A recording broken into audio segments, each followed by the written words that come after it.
Everyone, अपना reaction पर आपका स्वागत है। आज हम जिस वीडियो पर रिएक्ट करने जा रहे हैं उस वीडियो का टाइटल है बहुत जल्द पूरे विश्व में फैल जाएगा हिंदू धर्म। तो ये भविष्यवाणी की है नास्ट्रेडेमस ने। ठीक है, तो एक बार देखते हैं किस तरीके की वीडियो है। अगर आप न्यू है चैनल पे, चैनल को सब्सक्राइब कर दीजिएगा, लाइक कर दीजिएगा, शेयर कर दीजिएगा। अगर ऐसा होता है तो बहुत अच्छी बात है, इससे ज़्यादा खुशी की क्या बात हो सकती है। और इसके लिए सिर्फ ये नहीं, इसके लिए जो सनातनी लोग हैं उनको भी मेहनत करनी पड़ेगी। ठीक है, ये भविष्यवाणी कर दी तो इसका मतलब ये नहीं कि आप फ्री होकर बैठ जाएं कि वे अपने आप फैलता रहेगा, ऐसा नहीं। उसके लिए मेहनत करनी पड़ती है। ठीक है, तो वीडियो को शुरू करते हैं। सनातन धर्म दुनिया का सर्वश्रेष्ठ धर्म है, जिसे तलवार के बल पर दबाया नहीं जा सकता, ना ही कत्लेआम करके डराया जा सकता है। तभी इसके देखते देखते संसार के कितने पंथों और मजहबों का अंत हो गया, लेकिन हिंदू धर्म अभी भी अपनी जगह से डिगा नहीं।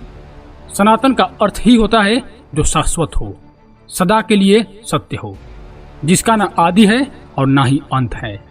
दोस्तों, हिंदुस्तान में इस्लाम धर्म को मानने वाले 15% लोग हैं और गैर इस्लामिक 85%। लेकिन ये 15% मुसलमान लोग अजान पढ़कर चिल्ला चिल्लाकर दिन में 5 बार 85% गैर इस्लामिक लोगों को लाउड स्पीकर से सुनाते हैं कि हमारा ही अल्लाह सर्वश्रेष्ठ है और जो हमारे अल्लाह को नहीं मानता वो काफिर है, मार देने योग्य है। लेकिन कितना सौभाग्य की बात है कि हमारा जन्म ऐसे विचारों वाले दुर्दांत धर्म में नहीं हुआ है। हमारे हिंदू धर्म में विचारों को और तथ्यों को रखने की खुली आजादी है। हम अपनी बातें किसी गैर धर्म वालों पर नहीं थोपते और ना ही ये कहते हैं कि हमारे भगवान शिव को जो नहीं मानता उस इंसान को जीने का कोई अधिकार नहीं है। हमारे धर्म ग्रंथों में यह नहीं लिखा है कि जहां तक सूरज की रोशनी है वहां के लोग अल्लाह को मानने वाले हो जाएं। जो नहीं मानता उसे बलपूर्वक मनवाया जाए, नहीं तो मार दिया जाए। ये लोग बलपूर्वक लोगों को मुसलमान तो बनवा दिए, लेकिन जब उन्हें मौका मिलेगा या जहां पर दूसरे धर्म की ताकतवर सरकार आएगी तो इनका डर खत्म होगा। फिर ये कन्वर्टेड लोग अपने पुराने धर्म में चले जाएंगे। यही चीज हिंदुस्तान में होगा और हो रहा है, क्योंकि यहाँ के लोगों का आस्था तो सनातन धर्म में ही बसा हुआ है। हमारे धर्म ग्रंथों में तो अहम ब्रह्मास्मि मतलब मैं ही ब्रह्म हूँ और हम लोग हम में तुम में खड़ग खम्भ में सब में है भगवान मतलब ईश्वर हर एक कण हर एक जगह पर है। इस तथ्य को मानते हैं। जिस धर्म का इतना बृहद सोच और विचारधारा हो उससे कोई क्यों नहीं प्रभावित होगा। इसीलिए सनातन धर्म के तत्वों को दुनिया भर में अपनाने वाले लोगों की संख्या लाखों में है। जैसे जैसे जागरूकता बढ़ रही है वैसे वैसे दूसरे धर्म के लोग पूर्णतः इस धर्म से प्रभावित होकर हिंदू धर्म की दीक्षा ले रहे हैं और अपने पूर्वजों द्वारा की हुई गलतियों पर अफसोस कर रहे हैं।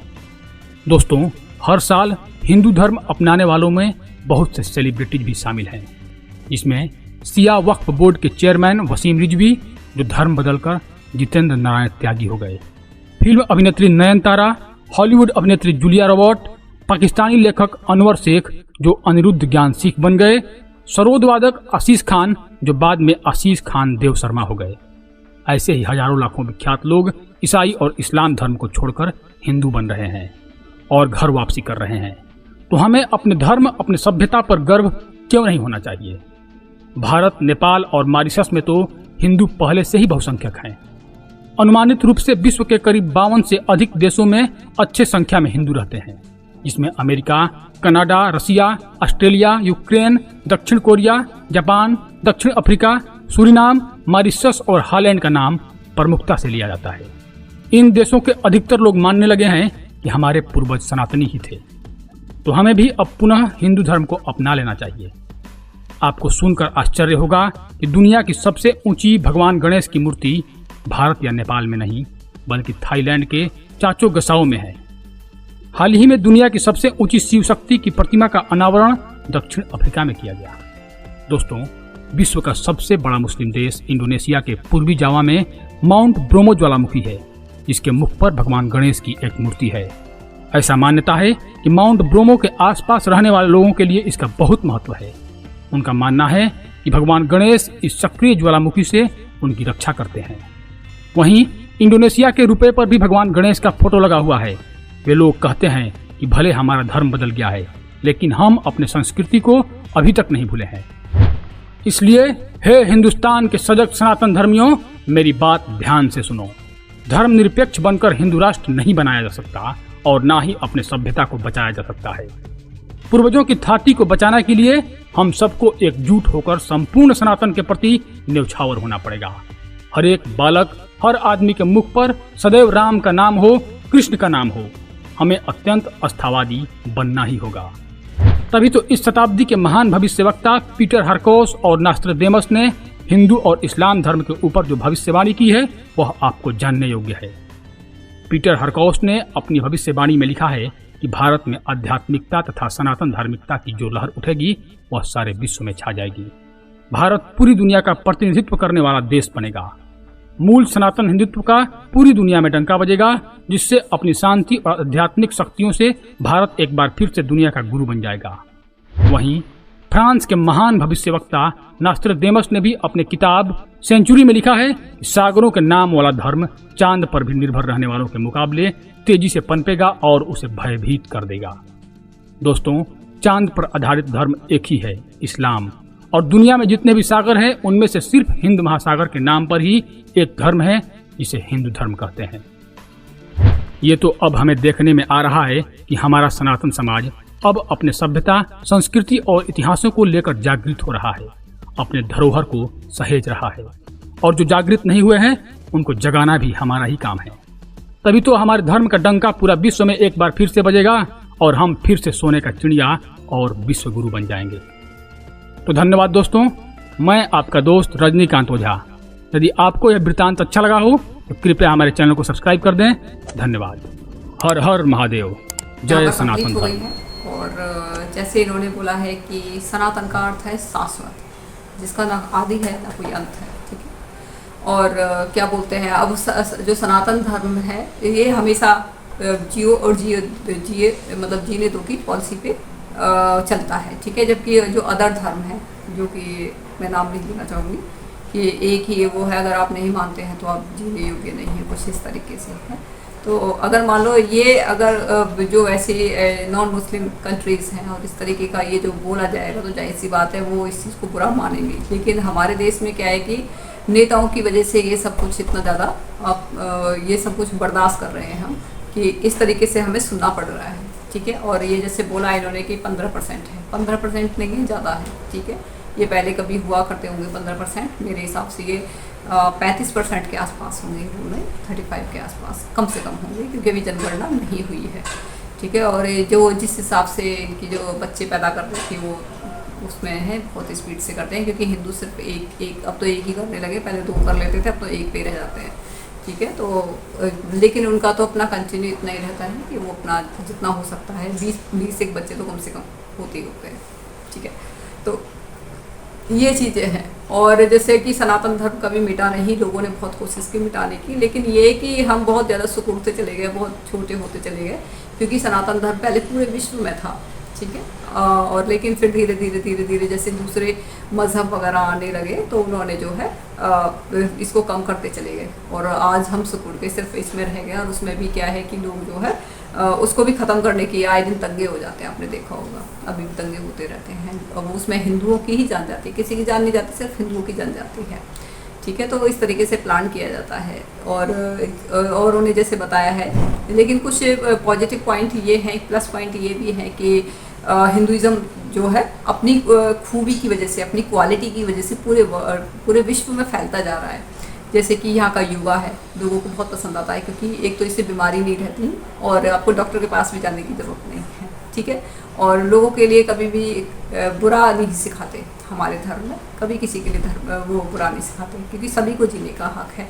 लेकिन जो अदर है उनमें अपनी अपनी विचारधाराएँ हैं, ठीक है। और हमारे धर्म में जैसे बहुत सी, मैं तो कोई लॉजिक भी नहीं होता, कहते हैं कि बाइबल में वो बताते हैं कि धरती जो है सूरज धरती के चारों तरफ घूमता है, लेकिन जो गैलीलियो था वहाँ का, उसने जब बोला था कि नहीं सूरज धरती के चारों तरफ घूमती है, तो उसको फांसी पे लटका दिया गया था। तो मतलब इतना ज़्यादा उनके अंदर ये चीज़ थी कि उनको नॉलेज भी नहीं थी, और पीछे वो अगर मान लो कोई सही भी बंदा है तो उसको वो मार देते थे। तो मतलब एक तरीके से टॉलरेंस उनके अंदर नहीं थी, तो मैंने ये देखा है। लेकिन हमारे धर्म में इतनी ज़्यादा टॉलरेंस है कि आप कुछ भी बोल देते हैं, एक भगवान कृष्ण के बारे में कुछ बोल देंगे, श्री राम के बारे में कुछ भी बोल देंगे, गीता के पेपरों को फाड़ देंगे, पेजों को फाड़ देंगे, रामायण के उनके कृतियों को फाड़ देंगे, लेकिन कोई भी कुछ नहीं बोलता है। वैसे ये चीज़ें गलत हैं, इतना भी बर्दाश्त नहीं करना चाहिए क्योंकि कोई भी आके आपके सामने इन चीज़ों को फाड़ दे।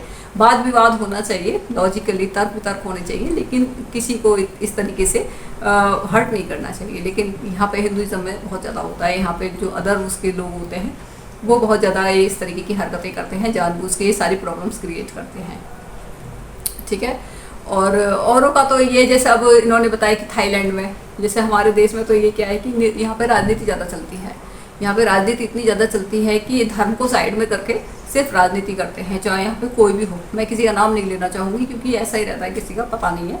तो क्या है कि जो बड़े बड़े ओहदे पे बैठे रहते हैं ना, वो बहुत ज़्यादा मिसयूज़ करते हैं अपनी पावर का, ठीक है। और अपने धर्म को साइड में रख के, नीचे पैरों के तले दबा के वो जो है अधर्म करना शुरू कर देते हैं, ठीक है। वो उनको फ़र्क नहीं पड़ता कि हमारे धर्म में क्या लिखा हुआ है, किस चीज़ की हमें काम करना चाहिए। बस वो हर चीज़ के ऊपर नुक्स निकालना शुरू कर देते हैं, नहीं ऐसे नहीं होना चाहिए, ऐसे होना चाहिए। तो ये कहीं ना कहीं हमारे धर्म को ही क्षति पहुंचती है। कोई भी काम होता है हमारा धर्म का, वो ही रोक दिया जाता है, उस काम को करने ही नहीं दिया जाता।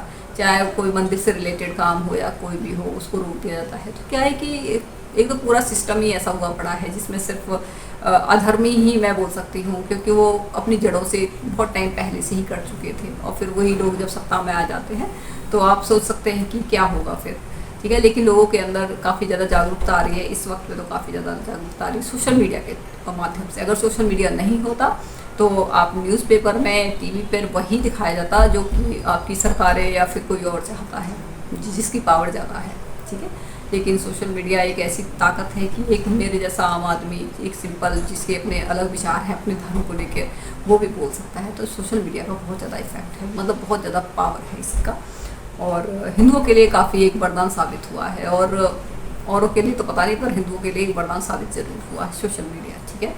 अभी जैसे इन्होंने बताया थाईलैंड में, वहाँ पे गणेश जी की मूर्ति है वहाँ पे, क्योंकि वो आते रहते ना, शायद थाईलैंड नहीं था, इंडोनेशिया था। वहाँ पे वो लावा फूटता है, ठीक है। तो उसके जस्ट साइड में तो उनका पूरा विश्वास है कि वहाँ पर बचे हुए हैं, और वाकई में बचे हुए हैं। वो मुस्लिम्स बन गए हैं इंडोनेशिया के लोग, लेकिन उन्होंने अपनी संस्कृति को बिल्कुल नहीं छोड़ा है। और मैंने यहाँ पे भी देखा है कि बहुत सारे मुस्लिम्स जो होते हैं अपने पीछे वही सेम सरनेम लगा के रखते हैं। नाम भले ही वो कुछ भी रखेंगे, लेकिन सरनेम, क्योंकि उनको पता है कि अगर ये ताकत में आ जाते हैं तो अपना सरनेम तो है ही, और वो इस चीज़ को याद भी रखते हैं। अदरवाइज़ अगर हिंदुइज्म से इतनी ही नफरत होती है उनको, तो वो अपना सरनेम नहीं लगाते, ठीक है। मैंने देखा है बहुत सारे चौधरी लगा के रखेंगे, कोई चीमा लगा के रखेगा, कोई भट्ट लगा के रखेगा, मतलब अपने पीछे उन्होंने वही सरनेम लगाया हुआ है। तो कहीं ना कहीं उनके अंदर एक सॉफ्ट कॉर्नर है कि कभी मौका मिलता है तो वो चेंज हो सकते हैं, मतलब अपने उसमें आ जाएंगे। क्योंकि सब तलवार के जोर पे हुए थे, कोई अपनी मर्जी से, कौन जाएगा अपनी मर्जी से। मुझसे कोई कहे कि भाई आप उसमें आ जाओ, मैं तो बिल्कुल नहीं जाऊँगी।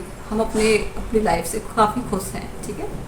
ये सारी चीज़ें हैं। और इन्होंने जैसे बताया है कि ये जो नास्त्रोदैमस क्या नाम है, इन्होंने बताया है कि ये जो है बिल्कुल फैल जाएगा, हिंदुइज्म चारों तरफ फैल जाएगा। जैसे जैसे लोग ज़्यादा एजुकेटेड होंगे, साइंस, क्योंकि हमारे जो वेद हैं उसमें सारी चीज़ें तर्क वितर्क पे मतलब लगी हुई हैं। तर्क वितर्क आप कर सकते हैं, इसी वजह से जो नासा है वो हमेशा वेदों पे भी रिसर्च करते रहते हैं कि यार इन्होंने जो पहले जो लिखी हुई है ये सारी चीज़ें, कि वो कुछ ना कुछ उसमें जो है सही साबित होती जाती है। आप जितने ज़्यादा मतलब पढ़े लिखे होते जाते हैं साइंटिस्ट, तो वो ऑटोमेटिकली हिंदुइज्म में आ जाते हैं। मैंने ये देखा है, बहुत सारे साइंटिस्ट हैं जो कि हिंदुइज्म को फॉलो करते हैं, वो इतने ज़्यादा प्रभावित हैं, ठीक है। और वो उन्होंने नटराजन की जो शिव जी की जो एक जिसमें वो डांस कर रहे होते हैं, वो वाली प्रतिमा बहुत बड़े उसमें लगा रखी है। तो आप आइडिया लगा सकते हैं कि एक तरीके से कितना ज़्यादा उनके ऊपर गहरा प्रभाव है हिंदुइज्म का, ठीक है। और ये तो सच है कि हिंदुइज्म आज नहीं तो कल फैलता ही जाएगा, लेकिन इसके लिए हम लोगों को बहुत ज़्यादा मेहनत करनी पड़ेगी। ये नहीं कि भाई उन्होंने भविष्यवाणी कर दी और हम हाथ पे हाथ रखे बैठे रहे, नहीं। उसके लिए आम आदमी को मेहनत करने की बहुत ज़्यादा ज़रूरत है, ठीक है। एक तो ये धर्मनिरपेक्षता ये जो है, इसको के एक तो दिमाग से बिल्कुल सेकुलर वर्ड है, इसको निकाल दें, ठीक है। सेकुलर वर्ड वैसे भी हिंदू ना भी सेकुलर वर्ड जोड़े तब भी वो सेकुलर ही होते हैं, ठीक है। मतलब वो हर उसकी रिस्पेक्ट करते हैं। सेकुलरिज्म का होता है क्या मतलब, यही होता है कि भाई दूसरों की रिस्पेक्ट करना, दूसरों को समान समझना। तो वो तो हम वैसे भी करते हैं, ठीक है। नहीं, अगर सेकुलर शब्द ना भी जोड़ो आप उसमें, तब भी हम हर किसी का सम्मान करते हैं, ठीक है। ये तो फालतू का ये शब्द जोड़ दिया गया है, ठीक है। एक्चुअल में क्या है कि सेकुलर शब्द पहले बीच में जोड़ दिया गया था, ये सेकुलर शब्द नहीं था, ये नाम का सेकुलर शब्द था। एक्चुअल में तुष्टिकरण होना चाहिए था नाम। ये जो सेकुलर जो डाला है ना, धर्मनिरपेक्ष, ये तुष्टिकरण डालना चाहिए था, ना कि सेकुलरिज्म। क्योंकि सेकुलर का मतलब तो ये है ना, सभी के लिए अपना इक्वल रहें, सभी बराबर रहें, लेकिन ऐसा नहीं था। यहाँ पे था तुष्टिकरण, वो शब्द तो बोला नहीं जाता था, लेकिन उसकी जगह पे सेकुलर बोल दिया। लेकिन एक्चुअल में जो चल रहा था सब कुछ, वो वही चल रहा था। ठीक है, तुष्टिकरण की नीति चल रही थी।